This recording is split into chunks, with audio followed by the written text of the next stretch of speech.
ఈరోజు మనం south east ఏషియాలో ఉన్న ఒక దేశం గురించి తెలుసుకుందాం. ఈ దేశాన్ని ల్యాండ్ ఆఫ్ స్మైల్ అంటారు.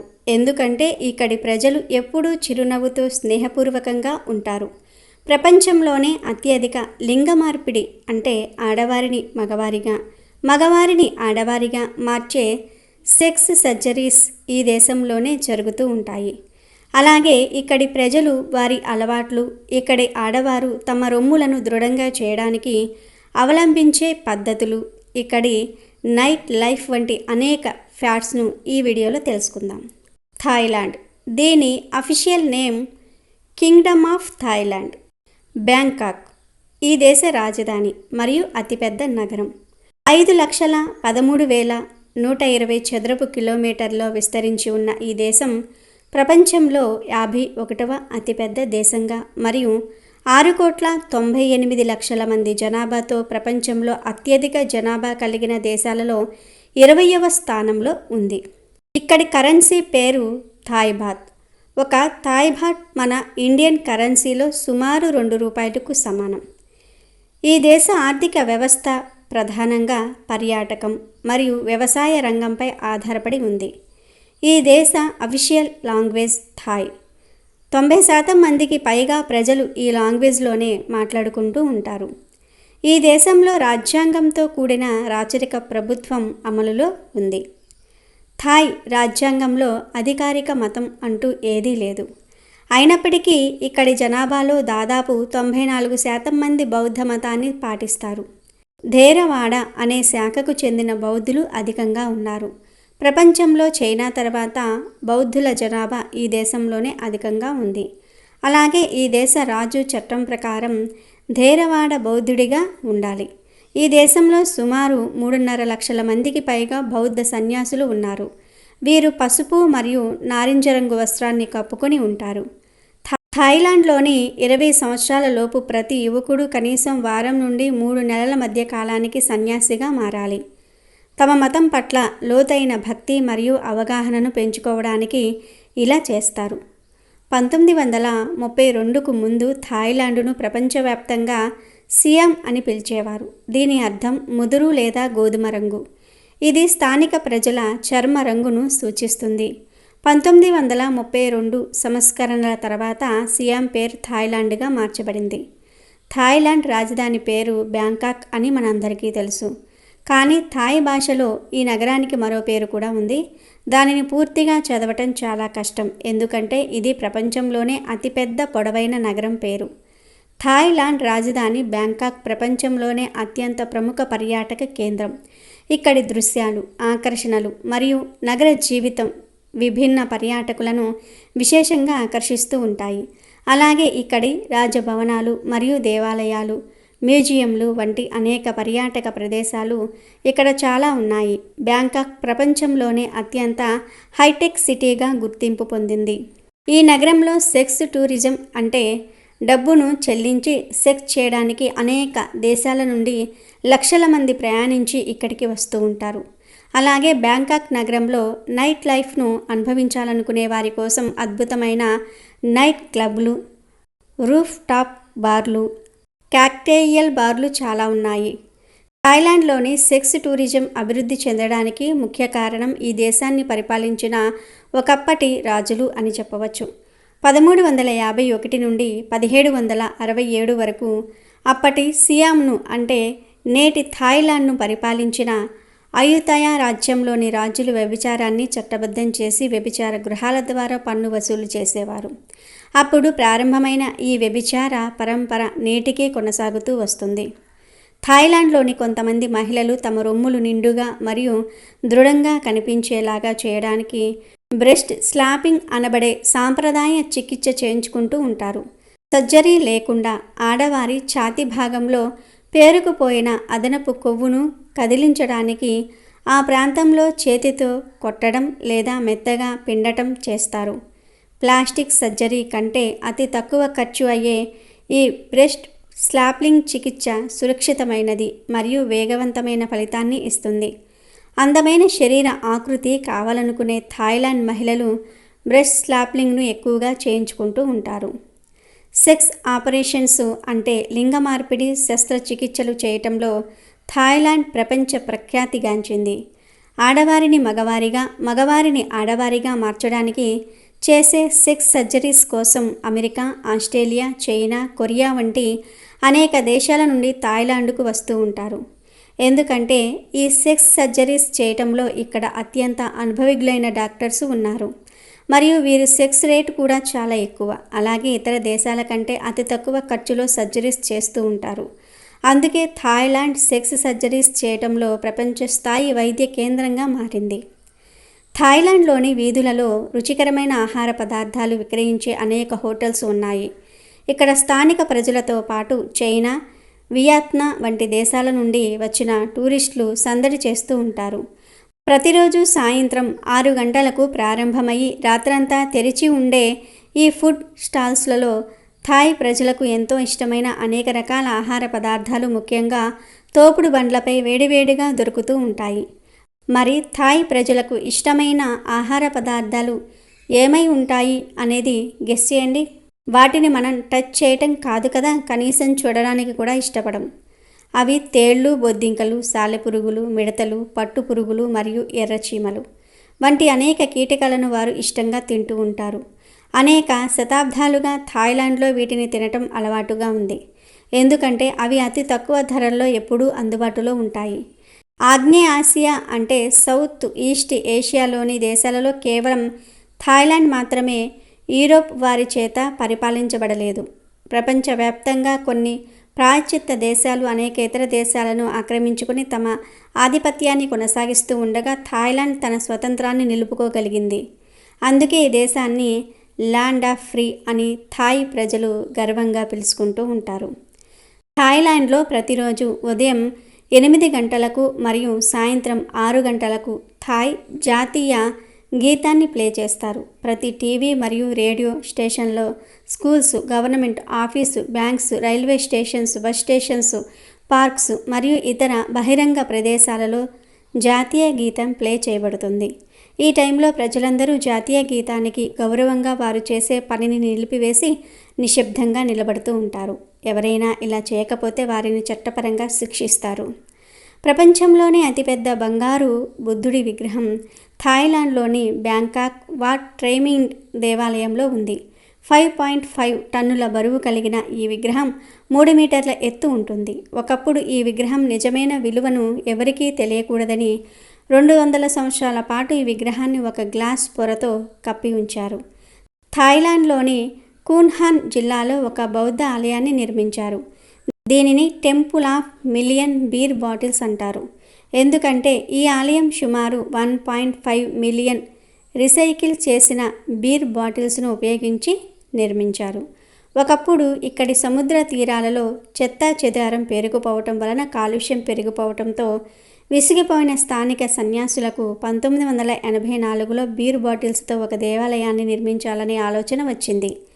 వెంటనే రీసైక్లింగ్ కోసం బీర్ బాటిల్స్ను డిపాజిట్ చేయమని స్థానికులను కోరారు. అనేక సంవత్సరాలుగా సేకరించిన సుమారు 15 లక్షల బీర్ సీసాలతో 20 భవనాలను కలిగి ఉన్న ఆలయ ప్రాంగణాన్ని నిర్మించారు. థాయిలాండ్ దేశంలో పడవల నుండి వస్తువులు విక్రయించే ఫ్లోటింగ్ మార్కెట్లు ఒక ప్రత్యేక ఆకర్షణగా ఉంటాయి. ఇక్కడి ప్రజల రోజువారీ జీవితంలో నీటి రవాణా అనేక సంవత్సరాలుగా ముఖ్యమైన పాత్ర పోషిస్తుంది. ఈ దేశం అనేక ద్వీపాలతో మరియు చుట్టూ నీటితో ఉండటం వలన అనేక లోతట్టు ప్రాంతాలు మరియు అడవులు ఏర్పడ్డాయి. ఇక్కడ నివసించే ప్రజలు దట్టమైన అడవి గుండా వెళ్ళడానికి ప్రయత్నించటం కంటే పడవలను తమ ప్రధాన ప్రయాణ మార్గంగా ఉపయోగించారు. ఈ ప్రాంతం ఇప్పుడు అభివృద్ధి చెందిన మరియు అన్ని నగరాలు, పట్టణాలను కలుపుతూ రోడ్ నెట్వర్క్ ఉన్నప్పటికీ వాటర్ వేస్లోని ముఖ్య నదీ తీరంలో వ్యవసాయ భూములు ఉన్న రైతులు ఉపయోగిస్తూ ఉన్నారు. అత్యంత ప్రసిద్ధ ఫ్లోటింగ్ మార్కెట్ బ్యాంకాక్ నైరుతి దిశలో 100 కిలోమీటర్ల దూరంలో ఉన్న డ్యామ్ నోయిన్ సెతువాక్ అనే ప్రాంతంలో ఉంది. ఈ ఫ్లోటింగ్ మార్కెట్ వందలాది మంది విక్రేతలు మరియు కొనుగోలుదారులతో సందడిగా ఉంటుంది. థాయిలాండ్ దేశంలో అప్పుడే పుట్టిన పిల్లలను ఇంటికి తీసుకువచ్చినప్పుడు స్నేహితులు మరియు కుటుంబ సభ్యులందరూ సందర్శించడానికి వస్తారు. అలా వచ్చిన ప్రతి ఒక్కరూ శిశువును నాకియాడ్ లేదా నాన్చాంగ్ అని అంటారు. అయితే థాయ్ భాషలో అంగ్లీ బేబీ అని అర్థం. మరి థాయిలాండ్లో పుట్టిన పిల్లలందరూ నిజంగా అంత అందవికారంగా ఉంటారా అంటే ఉండరు. శిశువు అందంగా ఉండదని చెప్తే దుష్ట శక్తులు వచ్చి శిశువును లాక్కుంటాయి అనే మూఢనమ్మకం ఇక్కడి ప్రజలలో ఉండటంతో అందరూ అగ్లీ బేబీ అని పిలుస్తూ ఉంటారు. అండమాన్ సముద్రంలోని కొన్ని ద్వీపాలలో మరియు థాయిలాండ్ పశ్చిమ తీరంలో మొకెన్ ప్రజలు అని పిలువబడే చిన్న తెగలు నివసిస్తూ ఉన్నారు. వీరిని సముద్ర సంచార జాతులు అని కూడా అంటారు. వారి పిల్లలు తమ రోజులో ఎక్కువ భాగం సముద్రంలో గడుపుతూ ఉంటారు మరియు ఆహారం కోసం చేపలు పట్టడానికి డైవింగ్ చేస్తూ ఉంటారు. మనం సాధారణంగా నీటి అడుగున వెళ్ళినప్పుడు ప్రతిదీ చాలా అస్పష్టంగా ఉంటుంది, కంటికి తగ్గట్లుగా కనబడదు. కానీ ఈ మోకెన్ తెగకు చెందిన వారి పిల్లలు నీటి అడుగున సంపూర్ణ దృష్టితో, అంటే నీటి బయట చూడగలిగినంత స్పష్టంగా నీటి అడుగున కూడా చూడగలరు. డాల్ఫిన్లు మరియు సీల్స్ లాగానే వారు తమ కళ్ళ లోపల సహజంగా ఉన్న లెన్స్ కదలికలను మార్చడం ద్వారా ఇలా చూడగలుగుతున్నారు. ప్రపంచంలోనే మొట్టమొదటి ఏనుగు హాస్పిటల్ థాయిలాండ్లో 1993లో ప్రారంభమైంది. అప్పటి నుండి ఇక్కడ దాదాపు 4000 ఏనుగులకు అనేక రకాల జబ్బులకు చికిత్స చేశారు. థాయిలాండ్లోని కొబ్బరి రైతులు తమ కొబ్బరికాయలను కోయడానికి కోతులను ఉపయోగిస్తూ ఉంటారు. శిక్షణ పొందిన కోతులు ఎత్తైన కొబ్బరి చెట్ల పైకెక్కి పూర్తిగా తయారైన కొబ్బరికాయలను సేకరిస్తాయి. థాయ్ ప్రజల జీవితం ఆధునికంగా మారటంతో చాలా తక్కువ మంది ప్రజలు వ్యవసాయ పనులకు అందుబాటులో ఉంటూ ఉన్నారు మరియు ఒక వ్యక్తి చాలా తక్కువ కొబ్బరికాయలను కొయ్యగలరు. అదే శిక్షణ పొందిన ఒక కోతి రోజుకు 1600 కొబ్బరికాయల వరకు తీయగలుగుతుంది. డబ్బు సంపాదించాలనుకునే కోతులకు కొబ్బరికాయలు కొట్టే ఉద్యోగాలు థాయిలాండ్లో ఉన్నాయి. థాయిలాండ్లోని లోతుర్బరి అనే ప్రాంతంలో ప్రతి సంవత్సరం నవంబర్ నెల చివరి ఆదివారం మంకీ బఫెట్ ఫెస్టివల్ నిర్వహిస్తూ ఉంటారు. ఇక్కడి స్థానికులు టన్నుల కొద్దీ పండ్లు, కూరగాయలను సేకరించి వాటితో కోతులకు విందును ఏర్పాటు చేస్తారు. ఇలా చేయటం వలన ఆ ప్రాంతానికి మరియు ప్రజలకు మంచి జరుగుతుందని వీరు భావిస్తూ ఉంటారు.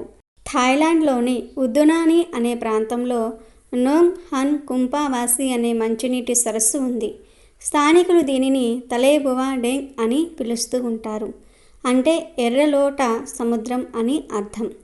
ప్రతి సంవత్సరం నవంబర్ నుండి మార్చి వరకు 1000 ఎకరాలలో విస్తరించి ఉన్న ఈ సరస్సు యొక్క ఉపరితలంపై లక్షల సంఖ్యలో గులాబీ రంగు తామర పువ్వులు మొలకెత్తుతూ ఉంటాయి. ఇవి డిసెంబర్లో పూర్తిగా వికసిస్తాయి. ఈ తామర పువ్వులను దగ్గరగా చూడడానికి మరియు వివిధ రకాల చేపలు, పక్షులు, నవ్య ప్రాణులు, ఇతర జలాలతో నిండిన సహజ దృశ్యాలను ఆస్వాదించడానికి పర్యాటకులు పడవలలో విహరిస్తూ ఉంటారు. థాయిలాండ్లోని ఫంగ్నా ప్రావిన్స్లో కొప్పని అనే ఒక మత్స్యకార గ్రామం ఉంది. ఈ గ్రామాన్ని పూర్తిగా నీటిపై నిర్మించారు. ఇక్కడి ఇళ్ళు కలప మరియు వెదురుతో నిర్మించబడ్డాయి.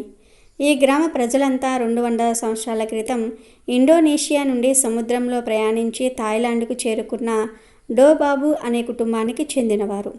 అప్పటి థాయిలాండ్ దేశ చట్టం ప్రకారం బయటి దేశస్థులు ఎవరూ థాయిలాండ్లో స్థిర నివాసం ఏర్పాటు చేసుకోవడానికి అవసరమైన భూమిని కలిగి ఉండరాదనే నిబంధన ఉండటంతో టోబాబు కుటుంబం ఫగ్నా ఫ్రాన్సీలో నీటిపై ఇళ్లను నిర్మించి అక్కడే స్థిరపడ్డారు.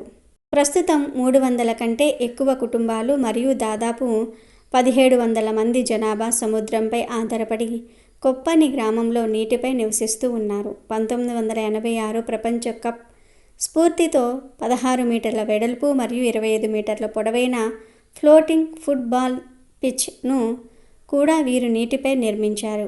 నీటిపై తేలియాడుతున్న ఈ గ్రామాన్ని సంచరించడానికి అనేక మంది పర్యాటకులు వస్తూ ఉంటారు. థాయిలాండ్ యొక్క ఈశాన్య ప్రాంతంలో, అంటే నార్త్ ఈస్ట్ సైడ్న ప్రతి సంవత్సరం వర్షాకాలానికి ప్రారంభంలో రాకెట్ ఫెస్టివల్ ఘనంగా నిర్వహిస్తూ ఉంటారు. ఇలా చేయటం వలన తమ వరి తోటలకు సమృద్ధిగా వర్షం కురుస్తుందని ప్రజలు భావిస్తూ ఉంటారు. 3 రోజుల పాటు జరిగే ఈ వేడుకలలో సంగీతము మరియు నృత్య ప్రదర్శనలతో పాటుగా స్వదేశంలో తయారు చేసిన వివిధ రకాల రాకెట్ పోటీలు ఉంటాయి. అత్యధికంగా మరియు ఎక్కువ దూరం వెళ్లిన రాకెట్లకు బహుమతి ఇవ్వబడుతుంది. అనేక శతాబ్దాలుగా నిర్వహిస్తున్న ఈ రాకెట్ ఫెస్టివల్ను చూడడానికి అనేక దేశాల నుండి సందర్శకులు పెద్ద ఎత్తున వస్తూ ఉంటారు. నాగా ఫెయిర్ బాల్ ఫెస్టివల్ అనేది థాయిలాండ్లో ప్రతి సంవత్సరం జరిగే ఒక మర్మమైన అంటే ఎవరికీ అంతు చిక్కని ఒక సంఘటన.